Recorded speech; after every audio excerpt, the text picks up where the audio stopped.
سلام سامعین، پیش خدمت ہے ایلیا ریڈز اینڈ ریویو پر حمید فریدی سیریز کی یہ ناول مونچھ مونڈنے والی کا پارٹ 4۔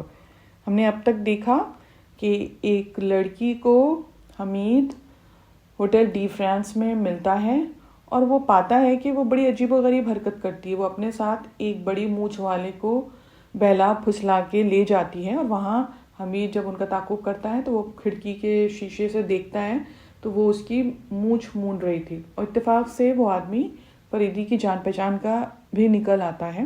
تو اب فریدی حمید کی چہرے کی مرمت کرتا ہے اور بڑی مونچھیں لگاتا ہے تاکہ وہ دیکھ سکیں کہ آخر اس لڑکی کا مقصد کیا تھا، اور اس طرح 6 بجے تک حمید کا حلیہ بالکل تبدیل ہو گیا تھا۔ اور اب وہ آرلیکشنو آتا ہے کیونکہ یہ انہیں فریدی کو اطلاع ملی تھی کہ وہ لڑکی آرلیکشنو میں دیکھی گئی، اور حمید نے خاص طور سے آج کے لیے ایسے جوتوں کا انتخاب کیا تھا جس کے پیر جن سے نا تیز قسم کی گنجیلی آواز ہوتی ہے۔ ہوٹل میں داخل ہوتے ہی نہ صرف وہ لڑکی بلکہ دوسرے لوگ بھی اس کی طرف متوجہ ہو گئے تھے۔ حمید لڑکی کے قریب والی ہی ایک کرسی پر بیٹھ گیا تھا۔ لڑکی تھوڑی دیر تک تو بڑے بے چینی سے ادھر ادھر دیکھتی رہی تھی، اور پھر اچانک وہ اٹھ کے اس تک آ ہی گئی۔ راشد صاحب، وہ اس کے کندھے پہ ہاتھ رکھ کے بولی۔ اس طرح چوری چوری ہمیں چوک کے مڑا تھا، اور شاید وہ اپنی زندگی میں پہلی بار اتنی حیران ہونے کی ایکٹنگ کر رہا تھا۔ چند لمحے وہ اسے دیکھتا رہا، پھر بولا، شاید آپ کو غلط فہمی ہوئی ہے محترمہ، مجھے تو نصرت کہتے ہیں۔ جی؟ لڑکی حیرت سے آنکھیں پھاڑ کے بولی تھی۔ بہت اچھے راشد صاحب، بہت اچھے، ایکٹنگ کامیاب ضرور ہے لیکن آپ مجھے الو نہیں بنا سکتے۔ ارے نہیں بھائی محترمہ، حمید منہ بگاڑ کے بولا تھا، بھلا میں کیوں ایسی جرات کروں گا جبکہ میں آپ کو جانتا ہی نہیں۔ اوفو، لڑکی منہ بناتی ہوئی اسی کی میز پر بیٹھ گئی تھی۔ میرے خدا، اتنی زیادہ شباہت! حمید چپ چاپ اسے دیکھ رہا تھا۔ میں اس بے تکلفی کی معافی چاہتی ہوں، وہ تھوڑی دیر بعد بولی تھی۔ ارے لیکن میں آپ کو یقین دلاتی ہوں کہ وہ خود راشد صاحب کے گھر والے بھی دھوکہ کھا سکتے ہیں، آپ کی شکل بہت ملتی ہے راشد سے۔ ہو سکتا ہے، بہرحال میں بہت شرمندہ ہوں۔ ارے بھائی اس کی ضرورت نہیں ہے، اب تو جان پہچان ہو ہی گئی ہے، آپ بھی اپنا تعارف کرا دیں۔ ٹھیک ہے، مجھے پروین کہتے ہیں لیکن میں شرمندہ ہوں۔ چھوڑیے بھی، میرے لیے تو یہی بہت فخر کی بات ہے کہ آپ جیسی مہذب اور حسین خاتون سے ملاقات ہو گئی۔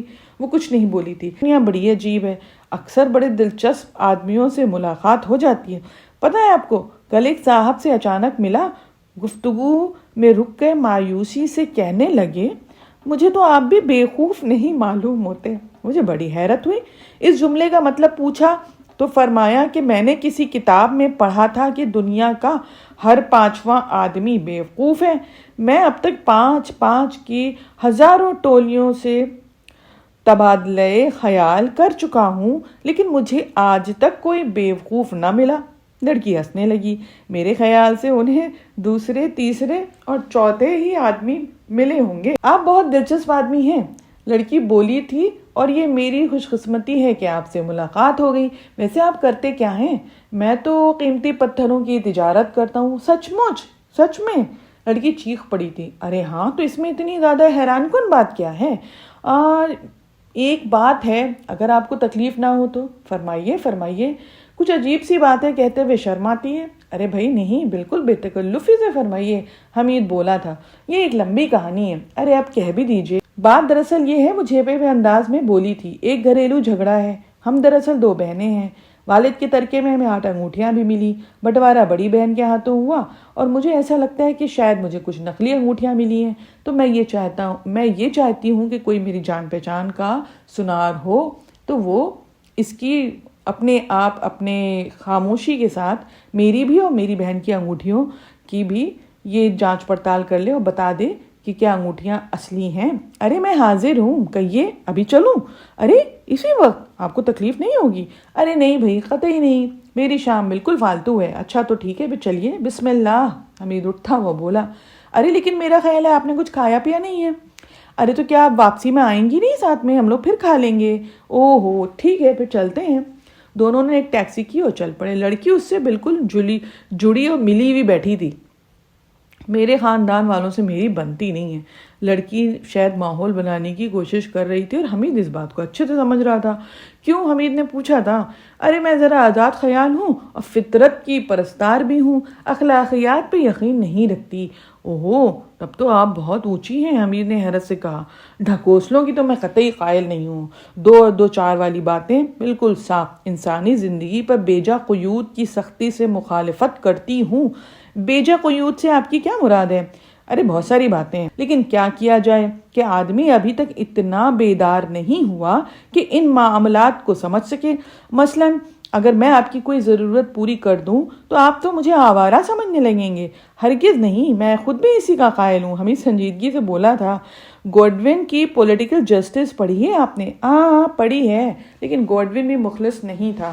وہ بہت ہی نپے تلے انداز میں بالکل صحیح بات کر رہی تھی۔ حمید یہ سوچ رہا تھا کہ وہ صرف ذہین نہیں بلکہ کافی تعلیم یافتہ بھی معلوم ہوتی ہے، ورنہ گوڈون کے متعلق اتنی سچی بات کہہ دینا کسی معمولی تعلیم کا نتیجہ تو نہیں ہے۔ تھوڑی دیر کے بعد حمید اور وہ لڑکی اسی عمارت میں آ گئے جہاں کل حمید کو وہ کتے نے اس کی خیریت پوچھی تھی۔ تھوڑی دیر کے بعد لڑکی نے اس سے کہا کہ آپ آرام سے یہاں بیٹھیے، میں چائے کافی کچھ لے آتی ہوں۔ حمید آرام سے بیٹھ گیا تھا۔ تھوڑی دیر کے بعد حمید اسی عمارت میں آیا جہاں کل اس کتے نے اس کی خیریت پوچھی تھی۔ دونوں کافی دیر تک تو وہاں بات کرتے رہے تھے۔ تھوڑی دیر کے بعد لڑکی نے کہا کہ میری بہن ابھی گھر پہ موجود نہیں ہے، تھوڑی دیر کے بعد آ جائے گی شاید۔ ٹھیک ہے، میں انتظار کرتا ہوں۔ دونوں میں مختلف موضوعات پہ بات ہوتی رہی۔ پھر وہ لڑکی باتیں کرتے ہوئے اس کے صوفے پہ آ بیٹھی۔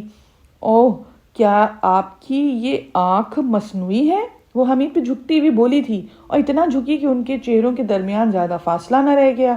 ٹھیک اسی وقت فلیش کیمرے کی لائٹ ان پر پڑی اور دونوں اچھل کے کھڑے ہو گئے۔ لڑکی کا وہ ساتھی جس کو حمید نے ہوٹل میں دیکھا تھا انہیں خیر آلود نظروں سے گھور رہا تھا۔ بچاؤ، مجھے بچاؤ! لڑکی چیختی ہوئی اس کی طرف دوڑی۔ کیا؟ کیوں؟ حمید کے منہ سے عجیب و غریب آوازیں نکلنے لگیں اور وہ لڑکی کا ساتھی حمید پہ ٹوٹ پڑا، اور حمید نے بھی کوئی مزاحمت نہیں کی تھی۔ دونوں نے مل کے اسے باندھ دیا، اور اب لڑکی اس طرح لیتی ہوئی بولی، تمہارے چہرے پہ مجھے بالکل اچھی نہیں لگتی۔ کیوں؟ میں پولیس میں تم پہ مقدمہ چلاؤں گا، تمہاری اس وقت کی تصویر عدالت میں پیش کروں گا۔ لڑکی کا ساتھی غرایا تھا۔ حمید نے ہاتھ پیر ڈھیلے چھوڑ دیے تھے۔ اگر تم نے اس واقعے کے متعلق کسی سے بھی کچھ کہا نا تو یہ تصویر تمہیں جہنم میں پہنچا دے گی۔ لڑکی کا ساتھی حمید کے سر کو اپنی گرفت میں لیتا ہوا بولا تھا، اور لڑکی نے پہلے ہی حملے میں اس کی مونچھ صاف کر دی، لیکن دوسرے ہی لمحے لڑکی کا ساتھی اچھل کے الگ ہٹا۔ فریدی دروازے میں کھڑا انہیں گھور رہا تھا اور اس کا داہنا ہاتھ پتلون کی جیب میں تھا۔ کون ہو تم؟ اور بلا اجازت گھر میں کیسے آ گئے؟ بس یوں ہی، میرے لیے کوئی خطرہ نہیں تھا کیونکہ میں مونچھ نہیں رکھتا۔ آدھی مونچھوں میں حمید کا چہرہ بڑا مزے کا خیز لگ رہا تھا۔ ادھر آؤ، فریدی نے لڑکی کے ساتھی سے کہا تھا۔ میں کہتا ہوں تم یہاں آئے کیسے؟ چلو چلو، فریدی ریوالور نکال کر بولا۔ وہ چپ چاپ اس کے قریب آیا۔ فریدی نے بائیں ہاتھ سے اس کی گردن میں لٹکا ہوا کیمرہ اتارا۔ اسے کھول دو۔ لڑکی اور اس کے ساتھی نے حمید کو اب کھول دیا تھا۔ بیٹھ جاؤ، فریدی نے صوفے کی طرف اشارہ کیا۔ دونوں نے تعمیل کی، اور حمید وہ اپنی آدھی مونچھوں پہ بڑا تاؤں دے رہا تھا۔ یہ سب کیا ہو رہا ہے؟ اس نے میری بیوی کو بکواس مت کرو، یہ پولیس کا آدمی ہے، تم جھوٹ بول کے مجھے روب میں نہیں لے سکتے۔ لڑکی کا ساتھی بولا تھا، میں تمہاری ہڈیاں توڑ سکتا ہوں، اور یہ بھی غلط ہے کہ تمہاری بیوی ہے۔ کیا کل بھی تم نے ایک دوسرے آدمی کی حجامت نہیں بنائی تھی؟ کیا تم اسے اسی لیے پھانس کر یہاں نہیں لائی تھی؟ لڑکی اگلو، میں بہت برا آدمی ہوں۔ لڑکی کی آنکھوں سے پریشانی کے بجائے غم جھانک رہا تھا۔ آپ کون ہیں؟ اس نے آہستہ سے پوچھا تھا۔ پولیس۔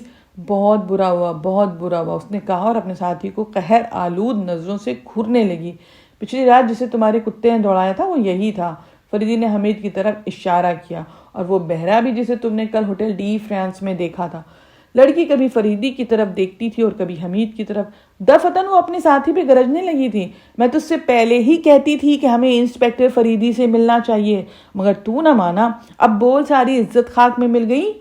کیا تم فریدی کو جانتی ہو؟ فریدی حیرت سے بولا تھا۔ نہیں، لیکن یہ سنا ہے کہ وہ مصیبت زدوں کی مدد کرتے ہیں۔ لڑکی روحانسی ہو گئی تھی۔ کون سی مصیبت ٹوٹی ہے تم پر؟ فریدی کی مسکراہٹ طنز آمیز تھی۔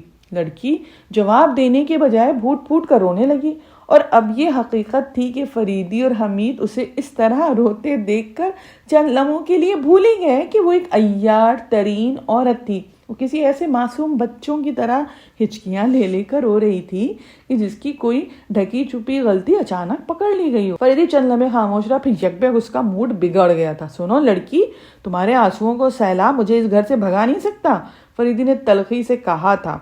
لڑکی نے سر اٹھا کے کچھ کہنے کی کوشش کی، لیکن ہچکیوں نے الفاظ کا گلا گھونٹ دیا، اور سرجن حمید وہ سوچ رہا تھا کہ اس کے رونے میں بناوٹ نہیں ہو سکتی، کیونکہ اس کی ہچکیوں میں بڑی بے ساختگی تھی اور وہ قدرتی معلوم بھی ہو رہی تھیں۔ حمید اس کے قریب بیٹھ کے اس کا شانہ تھپک رہا تھا، دوسرے ہاتھ سے وہ اپنی آدھی مونچھ کو کبھی اوپر اور کبھی نیچے بھی کر رہا تھا۔ کیا بات ہے، کچھ تو بولو، اس نے نرم لہجے میں لڑکی سے کہا۔ وہ بدستور روتی رہی۔ تم اس وقت انسپکٹر فریدی کے سامنے ہو، حمید نے کہا۔ جی، وہ اچھل کے کھڑی ہو گئی، اور فریدی وہ حمید کو کھا جانے والی نظروں سے دیکھ رہا تھا۔ بیٹھو بیٹھو، فریدی ہاتھ اٹھا کے خشک لہجے میں بولا تھا، اور حمید کو سچ مچ اس پر تاؤ آ گیا۔ وہ سوچ رہا تھا کہ اس پتھر پہ عورت کے آنسو بھی اثر انداز نہیں ہوتے۔ خود اس کا خیال تھا کہ عورت کے آنسو پہاڑ کو رائی بنا سکتے ہیں۔ وہ دوبارہ بیٹھ گئی۔ اس کے آنسو تو رک گئے تھے، لیکن ہچکیوں کا تار ابھی ٹوٹا نہیں تھا۔ میری خوش قسمتی ہے جناب، وہ اس سے آگے نہ کہہ سکی کہ آنسو پھر آنے لگے تھے۔ اس نے جھک کر اپنا چہرہ زانوؤں میں چھپایا۔ اس بار رونے کی رفتار پہلے سے زیادہ تیز تھی۔ حمید اس کی پیٹھ پہ ہاتھ پھیر رہا تھا، لیکن فریدی کی تیز نظروں کے مقابلے میں اپنا یہ فعال دیر تک جاری نہ رکھ سکا۔ ویسے دل میں اسے بڑا غصہ آ رہا تھا۔ ارے بھائی، اگر وہ اس وقت دو اجنبیوں کے درمیان میں نہ ہوتا نا، وہ سوچ رہا تو فریدی سے ضرور لڑ پڑتا۔ نہ جانے کیوں اس کے ذہن پر فی الحال اس لڑکی کی مظلومیت چھا گئی تھی، اور وہ یہ بھول گیا تھا کہ کچھ دیر قبل اس نے اور اس کے ساتھی نے اسے کتنی بے دردی سے پچھاڑ کے صوفے میں جکڑا تھا۔ کیا کہنا چاہتی ہو؟ فریدی پھر زور سے گرجا۔ میں یہی بہتر سمجھتا ہوں کہ تمہیں فوراً پولیس کے حوالے کر دوں۔ وہ سہم کے چپ ہو گئی تھی، لیکن اس نے سر نہ اٹھایا۔ حمید کا دل چاہ رہا تھا اپنے کانوں میں انگلیاں ٹھوس کر آنکھیں بند کر لے، تاکہ اسے فریدی کا چہرہ دکھائی نہ دے، نہ وہ اس کی کھردری آواز سن سکے۔ بہرحال تھوڑی دیر کے بعد وہ معمول پہ آ گئی تھی۔ میں دنیا کی انتہائی بدنصیب عورت ہوں، اس نے کہا۔ خوب، فریدی اسے گھرنے لگا تھا۔ میں نے پہلے ہی چاہا تھا کہ آپ سے مدد دوں، لیکن اس نے، وہ اپنے ساتھی کی طرف اشارہ کر کے خاموش ہو گئی۔ یہ جملہ تم کہہ چکی ہو، لیکن آپ کا رویہ کہہ رہا ہے کہ جو کچھ بھی میں کہوں گی آپ اس پہ یقین کرنے کے لیے تیار نہ ہوں گے۔ ضروری تو نہیں ہے، کیمرہ ابھی تک اس کے ہاتھ میں تھا۔ اس دلچسپ داستان کو ہم یہاں پہ ختم کر رہے ہیں، اور اگر آپ ابھی تک ہمارے ساتھ بنے ہیں تو ہمارے چینل کو سبسکرائب کر لیجئے، شیئر ضرور کیجئے۔ کیسی ناول لگ رہی کامنٹ کر کے کامنٹ سیکشن میں ضرور بتائیے۔ شکریہ۔